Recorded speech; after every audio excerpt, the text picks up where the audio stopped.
I give you the punch, don't turn too soon. As I give you the punch, this thing comes up and it makes contact. When I start to punch, it turns into tactile. And at this point, the distance between his shoulder and his wrist has to remain constant. He's not going to be, you're not going to bend it, right? This is going to remain constant. Because now, when I step in, I'm pushing against his entire body. He keeps this long angle, which makes his arm strong. I push against it, and then I'm turning his entire body, rather than him trying to use his arm to fight against you.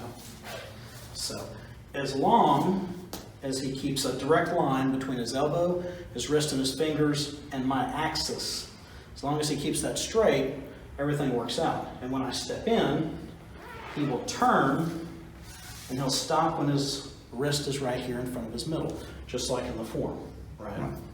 So, that works out. Boom. Yeah, nice, just like that, right? So, the problem comes in if the person tries to push this thing to the outside. If he pushes it to if he pushes it to the outside, then it gives me a reason to go inside, right? So I'll do that again very slowly. Sorry about the collar. So when I do this, if I punch in, and I'm going there, right? And he pushes my arm, I was punching that way, he's pushing my arm that way. This thing's going to slip off, right?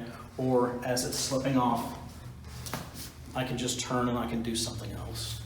Same thing happens when we get to the other side. So you do the normal thing, turn, yeah.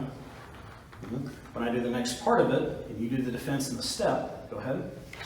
When he does this defense and the step, then he ended up again pushing to the side. He was doing the tactile with a step. When he does that, do it again slowly. Here, when I pull that down, he defends. Once you make contact here, the pressure on this thing goes from your solar plexus through here to me. It has to always go to my axis. If it goes anywhere past my axis, if it goes to the side, right, then it gives me an easy chance to get inside. So he's got to keep this here, and now, not like before, he was stationary. Now, a little bit lighter pressure. Lighter, yeah, not. Now, if you push it too far away, then we get something else, we get a kick, right? So bring it back a little bit. Okay. There you go. Now, when he steps, he needs to keep this pressure, the pressure, not his arm, his pressure pointed towards me. So you step out, and he's keeping the pressure, it's going a little bit that way. Right, and I can feel it, right? So we do it one more time. We were here. You went low. I did this. Make sure this pressure doesn't push out towards me. That's better. Because now you weren't giving me any pressure going to the side.